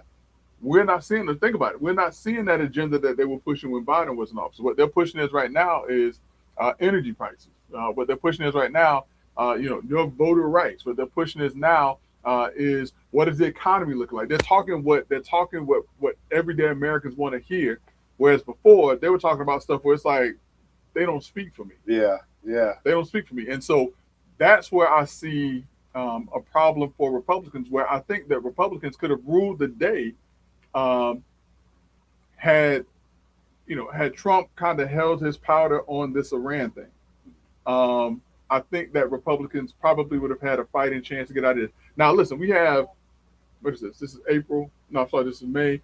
We have 5 or 6 months until the midterms. Yeah. So a lot can happen between now and then. But if things continue the way that they are, if things don't turn in the next, I don't even want to say 2 to 3 months, in the next 1 to 2 months, Republicans are going to have a tough road to hoe. That's a farming term. I don't want y'all to think I'm saying nothing else. They're going to have a tough road to hoe trying to get through the midterms without getting slaughtered in the midterms.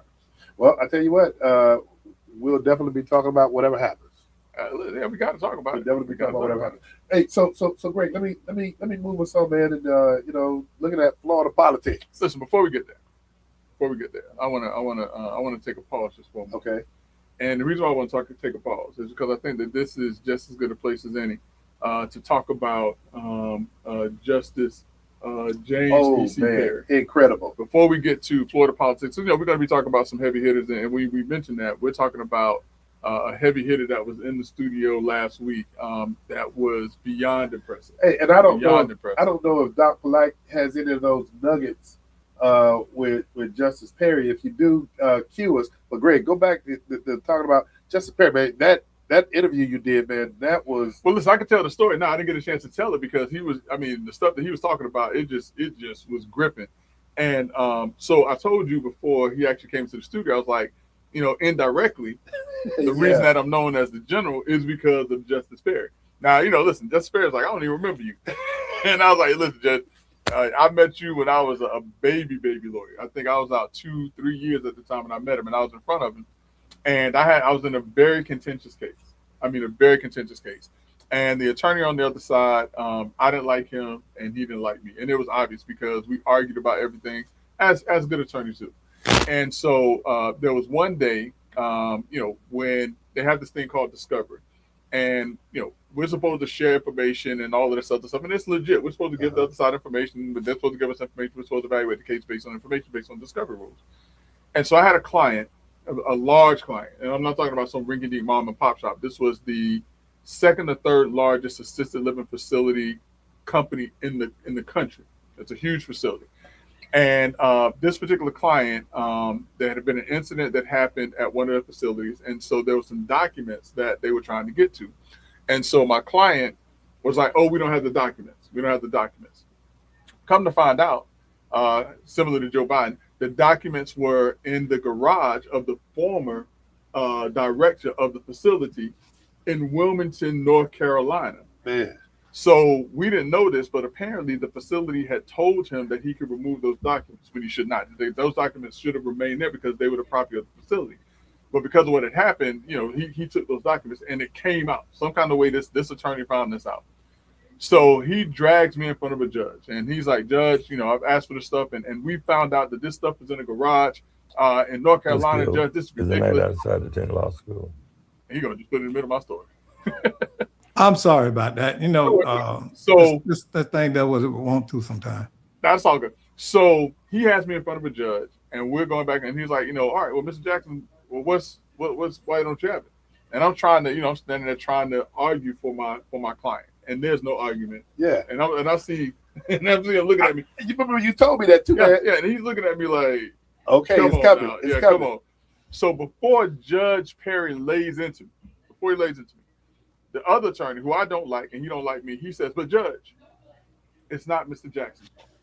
This is his client's fault because they didn't even tell Mr. Jackson that these documents existed. So if you're going to sanction anybody, don't sanction Mr. Jackson. Sanction him. Sanction his clients. So I'm like, God, what? Why is this guy coming to my defense? Yeah. So after the hearing, and the judge like, okay, I agree with that. And he sanctioned my client. He legitimately sanctioned him. And we had to fly out to Wilmington, North Carolina to get the documents, do depositions, also. But that aside. So the attorney, he says, hey, listen, he said, do you have time for coffee real quick after the hearing? So I was like, yeah, I got time. So we go and we sit down, and I'm a young lawyer. So he's like, how long you been practicing? I said, 3 years, 2 years, 3 years. He's like, really? He's like, I thought you been practicing for like 10 years. Because he was a 15-year lawyer at the time. He's like, man, the way you put the arguments together, he's like, I thought you've been doing this for a long time. So he said, let me give you some advice. He said, in this profession, clients come and go. But it's your reputation within this community that's going to sustain you in the years to come. And when he said that, I was like, that's wisdom. Yeah. And I appreciated him for that. And from that day forward, me and this guy became friends. And so anytime we would have depositions, because back in the old days, we flew out everywhere. And so anytime we had out-of-state depositions for this case, we would like coordinate, hey, what hotel you staying at? Hey, let's go meet up for dinner and all sorts of stuff. And we became friends. So the case settles. We get tagged. But it's a settlement. So it's agreed. This is what we're going to pay. And so I hadn't spoken to this guy for like a year, maybe 2 years, maybe a year and a half. And so I called him one day just to check up on him. Hey, man, just go and check up on you. I hadn't spoken to you in a while. And I heard it in his voice the minute he answered the phone.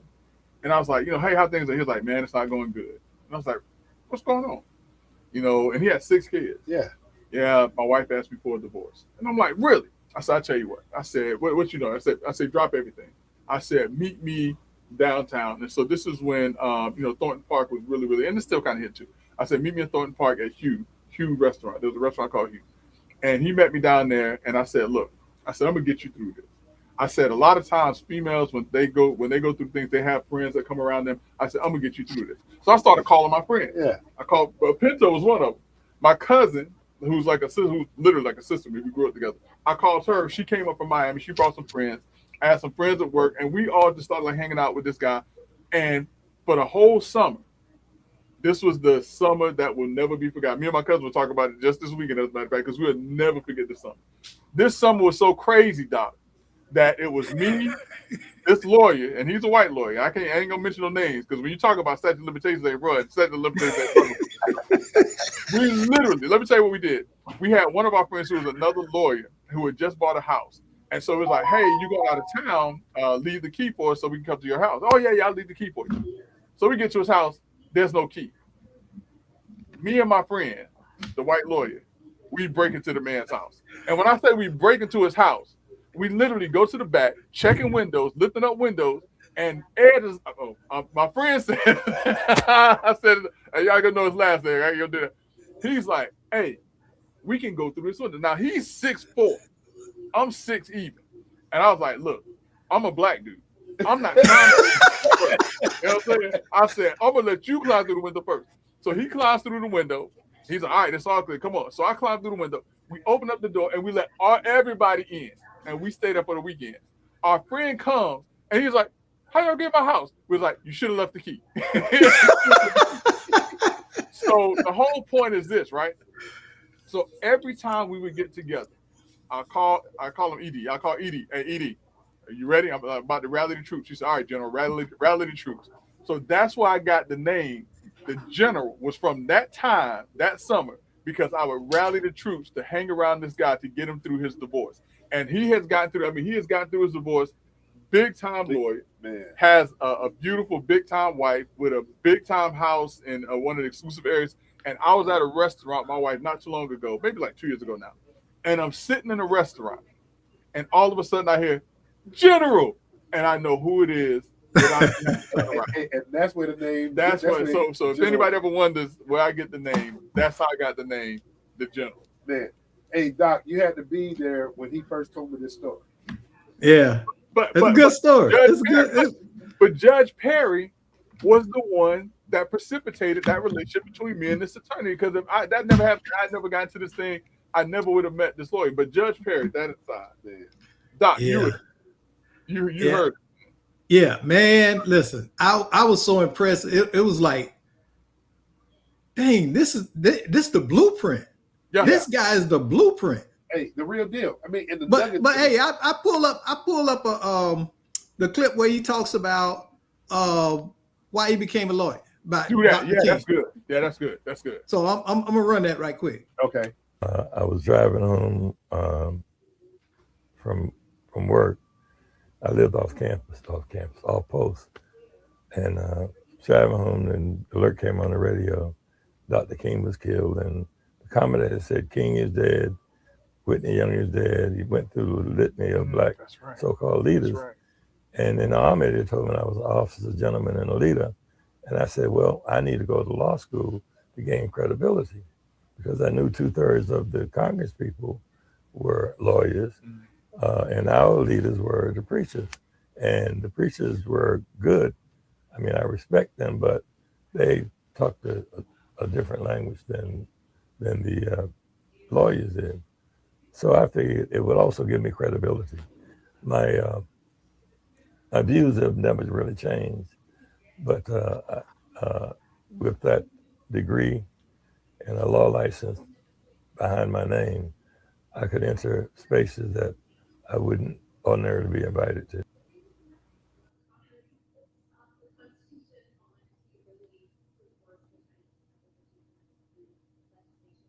King was killed is the night I decided to attend law school. Wow.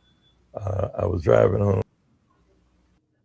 Notice, like in business and industry, I read an article where it said that 7% of all CEOs had law degrees. And I was like, listen, I want to do that. And he's right. There are rooms that you can get into as an attorney that you can't get into but for Yeah. that those letters behind your name. Greg, when I was sitting there watching you, this was supposed to be an interview regarding his book. Mm-hmm. This turned into a bio, man. Yeah. I mean, and just to be in the room when he was talking about needing credibility and the fact that a law degree would be able to put him in spaces and places that. Listen, I'm gonna tell you the most amazing story to me, and Doc, I don't know if you had this one up. The most amazing story to me was what happened when he went to Georgia, and it was 50 African American students. No, Yeah. I didn't cue that one up. Yeah. Go ahead. Talk about that one, Greg. Because I'd never heard the story before. Yeah, how it doubled. And there were so he said in South Carolina, I think that there were 3 black lawyers. In Georgia, there were 24 black lawyers in Georgia when he went to go take the Georgia bar. And there was this thing back in the early 1970s where they said only 3 black applicants will pass the bar. They just knew only 3 of them will pass. And so 50 black students, law students, took the Georgia bar that year when he took the Georgia bar. All 50 failed. All 50 failed. Now, remind you, Justice Perry went to Columbia University. So he's a sharp guy. And everyone else, I'm sure, was sharp individuals. And so there was no reason other than a system in place that kept African Americans from passing the bar. So I said, well, how would they know? I said, how do they know the black students? You had to take your picture and put it on your application. So they knew what everybody looked like. And so 50 out of 50 failed the Georgia bar exam. 50 out of 50. So now he wanted to fight it. And so he went to the other people who failed. He was like, yo, listen, we got to fight this thing. And 16, no one wanted to fight. only Nobody wants to fight. So he actually filed a lawsuit, a federal lawsuit against the Georgia bar. And out of the 50 students, or out of the 50 applicants, only 16 wanted to join him. Now, in order to what we call mitigate damages, or to show that you at least tried to correct what took place, he took the bar exam. The 50 of them took, I don't know if all 50 of them, but they took the bar exam the next cycle. Out of the 16, out of those who 11 people, out of the 16 that joined the lawsuit, 11 of them passed, and another 13 passed the next year. Now, remember what I said. Before that, only 3 black applicants would pass the Georgia bar. In the span of 1 year, 24 black lawyers joined the Georgia bar. In other words, with his lawsuit and his resolve and bringing people together and to sue the Georgia bar, they increased the number of black lawyers in Georgia in 1 year. They doubled the number of black lawyers in Georgia in 1 year. Man, you had to be in the room. Yeah, you had to be in the room because listening to that interview, it was inspirational, man. Yeah, and I mean, the fact that he was talking about his grandmother, he didn't have the best relationship with his grandmother. She told him. I mean, think about. I mean, Doc, think about your grandmother. She said this to you. Not, you're not going to amount to much. You're gonna have some trouble. She told them, you ain't gonna be nothing. Yeah, you ain't gonna be anything. Yeah, he shared the story about her $5. Yeah. She had accused him of stealing $5. Yeah. And he said he didn't. And that's where that remark came from. Right. And then he said she ended up finding it a week later, but she never apologized. Never apologized. And we have to put these nuggets out there, because one of the other stories that really stuck out to me is when he told a story about when he was on the Supreme Court and he hired all 3 of his. Everybody had 3 clerks. Yeah. And he hired all of his clerks were black. And Greg, he said somebody came up to him. Yeah, this is gonna be a problem. Yeah, said this is gonna be a problem. Aren't you afraid of somebody accusing you of being a racist? And he said the other Supreme Court justices got all white clerks. Yeah. They don't call them racist. Right. So I mean, this whole interview, man, was. But not only that, and get this though, and he's right. And I was at a courthouse over in Sumter County on Friday, and I had to stop somebody from doing this to me. A lot of times when you see a young black lawyer or a black lawyer with a non-black lawyer, they'll turn their head and won't even speak. He did bring it, I mean, this is like real life stuff that even you see even in this day. It's like we're afraid to acknowledge each other. And I'm gonna tell you, anytime I'm in a deposition with another young lawyer, African American lawyer, or another African American lawyer, I make it my business to compliment them. Now, listen, I give them the business now, but I make it my business to compliment them. As a matter of fact, if they have their managing attorney on the line with them, because sometimes they'll get on and they'll listen and they'll see how things are going, and I say, hey, listen, this guy's doing an outstanding job. No matter if I done ripped them up and done everything I had to do, when I get them in front, hey, he's doing a great job. Y'all got it. Y'all have a gem in this guy, and I make sure that I compliment them. I had one young black lawyer. He messed up in a trial, and I told him, keep your head up, man. Yeah. Keep your head up. Don't let this define who you are. Keep your head up, and you keep learning. And I had him in the deposition. And a lot of times in depositions, attorneys, they can object, but they should not do speaking objections. So he's objecting, and then he's like, well, Mr. Jackson did it. So he did a couple. I said, all right, let me tell you something. Don't maybe do you like I do everybody else. Like, you ain't going to interrupt my deposition too many more times. I said, I'm doing this because I like you now. Calm down. But I said jokingly, but I was like, listen, I'm letting you I'm letting you do something I don't normally let people do. But I always try to encourage them, big them up, support them. I give them my number, even if they're on the other side. Call me if you have any questions. You'll be surprised that the number of people I give my number to never call. Never call. And I've been in business for a quarter of a century. On both sides, I've tried cases as a defense lawyer, as a partner in two defense firms. I've tried cases in a plaintiff's firm, one of the largest personal injury firms in the country.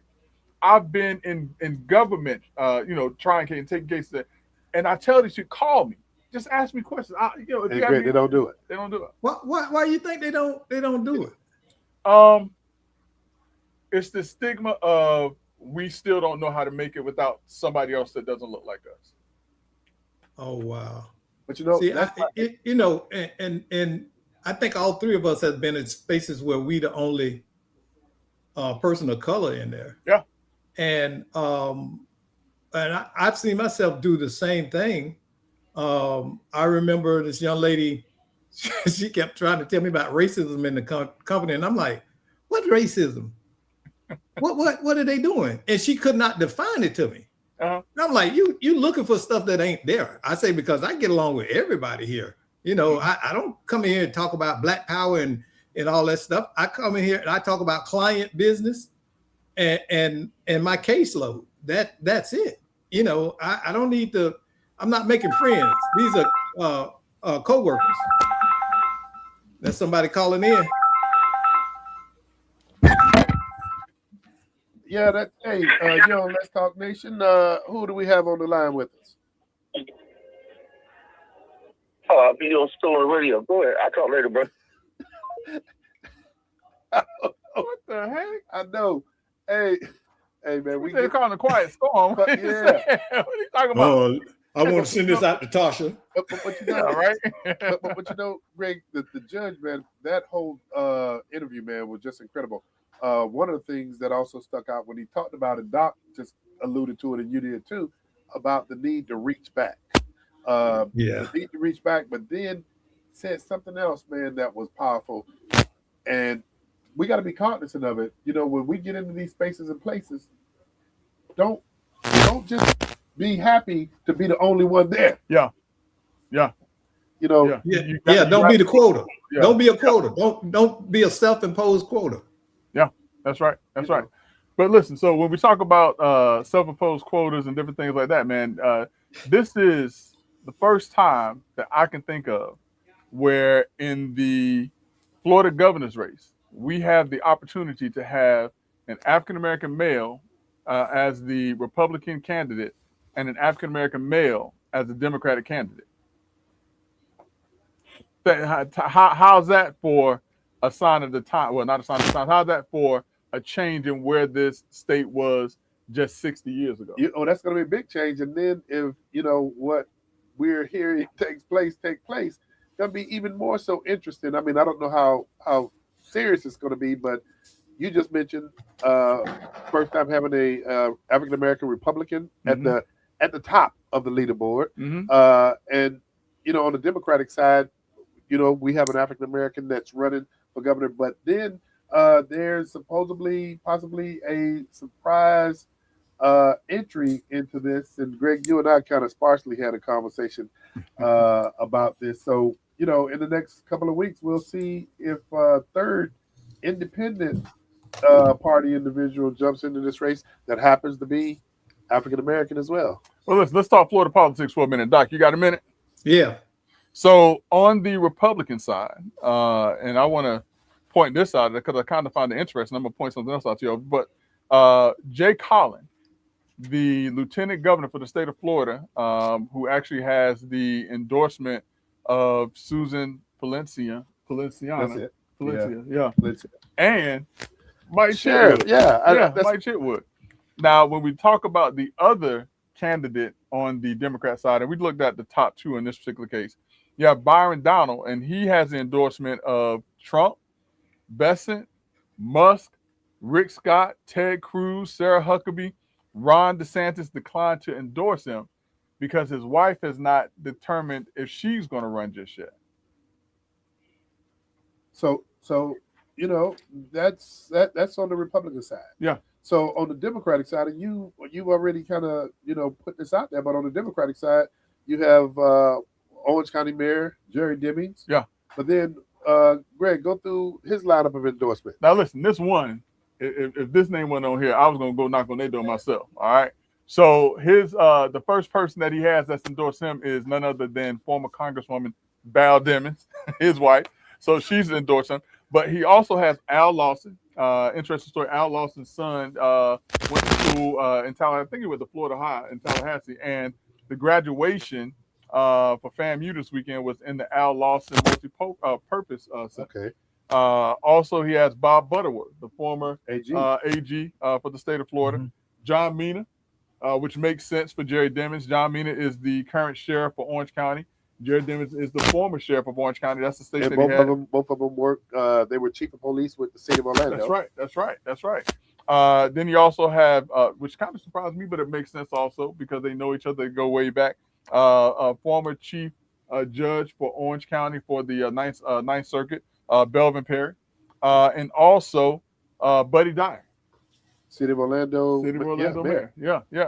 The other person on the Democrat side Is David Jolly. And Greg, correct me. David Jolly did he get an appointment at one point in time in Congress? Was it Senate or was it in the House? It was a House, if I recall, right? Okay. Yeah. So and it was, did he serve out the rest of somebody's term or That's something? what he did, yeah. Okay. Yeah. And so the lineup that he has is University of Miami, former president is Donna Shalane, She was also, was she in Secretary of State. Was that Clinton? Yes. Yeah, Yes. yeah, Clinton's administration. Yeah. Yeah, that's right. Who else? You have Betty Castor. She was Congresswoman. All right. So who was her daughter?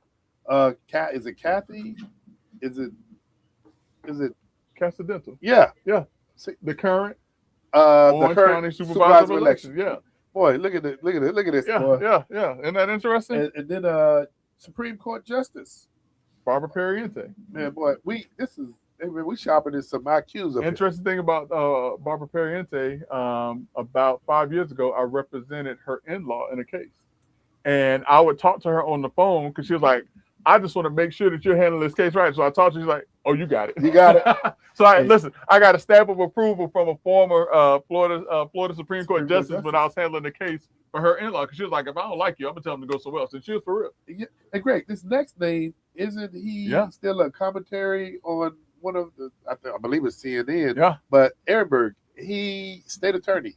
Yep, that's right. He's been appointed as a state attorney, and he wasn't. I think he got elected also. Yeah. This next name, Nan Rich. Now I don't know if you remember this, Doc, but when I was running for Orange County Commission, and Nan Rich was running for governor at the time, she actually came to Orlando, and she and I actually were talking about me helping out her campaign when she was running back in 2013 is around the time that I met her. Great. Nan Rich, was she in the Senate at one point in time? Once that she was, you talking about state Senate? Yeah. Okay. Yeah. Nan Rich. Yep. And the last name, Mercado. That one kind of surprised me. Because I thought that Amy Mercado and Jerry Demings were cool. I really and truly did. But Amy Mercado, who is the current Orange County property appraiser. Yeah, but you know what, Greg? Here's the thing, man. And here's something that people need to realize: you can be cool as ice, Yeah. but timing is everything. And David Jolly been running for governor for almost a year now. Yeah. And so he was out of the gates fast. Yeah.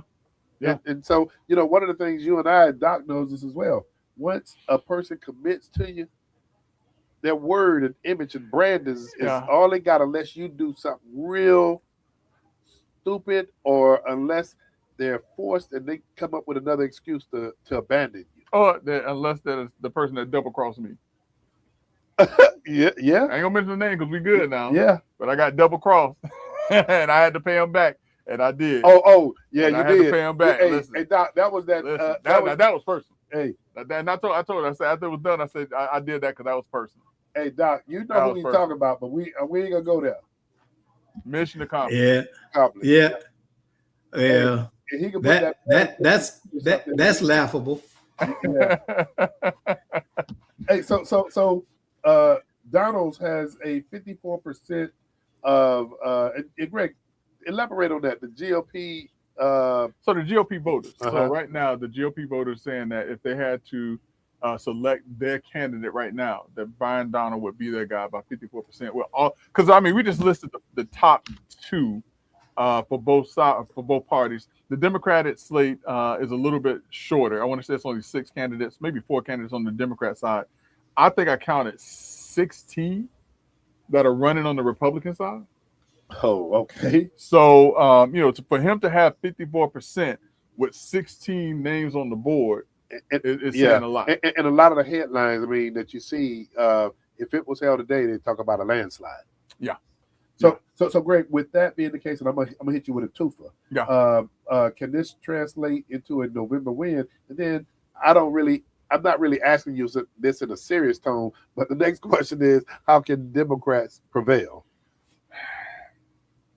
I'm gonna tell you, if the economy remains the way that it is, and these Democrats that are running for governor are smart and they tie everything that's happening right now to the Republican candidate, I think that they may get a groundswell of support that goes their way. Yeah. If things continue the way that they are, I think that Democrats are sitting back saying this is our chance, and they're right. So listen, what's happening right now, this can have an effect not just in the House and the Senate. This can have an effect on statewide races such as the governor's races as well. Well, I guess we will sit back and wait and see, because right now, when you talk about the national polling, right, and how bad that is, we're in a place where anything can happen. Y'all seem much hopeful for Democrats than I am. I mean, listen. What's really in there? Because they're not getting in. Well, I'm a Democrat. We're not getting in our own way this time. Well, tell me what Democrats are doing right now to get in their own way. We're not, but we're not differentiating ourselves either. He did say we. Did you say we?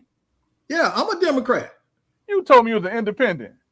No, I told you I was thinking about it. Man. I had planned to go, but I'm still there. Well, I'll say, I ain't like taco, so. Well, General, I have to say this because we only have 2 minutes remaining. Yeah, we cannot go next week.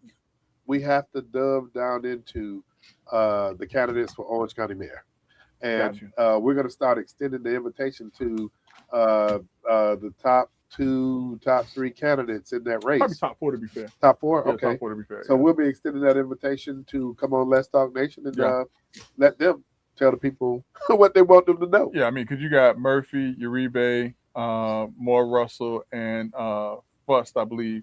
So you gotta go with the top 4. Okay. Yeah. So I mean, listen. I don't listen. I'm just gonna say it. I love Myra Uribe. Absolutely, she is a great lady. The only issue was that Tiffany Moore Russell and I have known each other for a lot. We went to law school together. She and I have never had any beef. She never told me she would support me and didn't do it. When she couldn't do something, she didn't do it. Yeah. And so when I found out she was running, I committed. And no matter what, that's where I'm staying. So. And let's don't discount relationships. Relationships do matter. Right. Yeah. So next week we're gonna start having this dialogue. We're gonna extend invitations, and we're gonna let you, the audience, judge for yourself. So with that being said, tune in to Let's Talk Nation next week to find out what you want to know about the Orange County candidates for mayor. Hey, Brother Jackson, the general, I love the fact that I learned where you got that name, the general, from now. Yeah. Got to give Supreme Court Justice Perry some credit for that. Absolutely. But hey, brother, but you don't have to go home. Got to get out of here. We'll see you next week on Let's Talk Nation.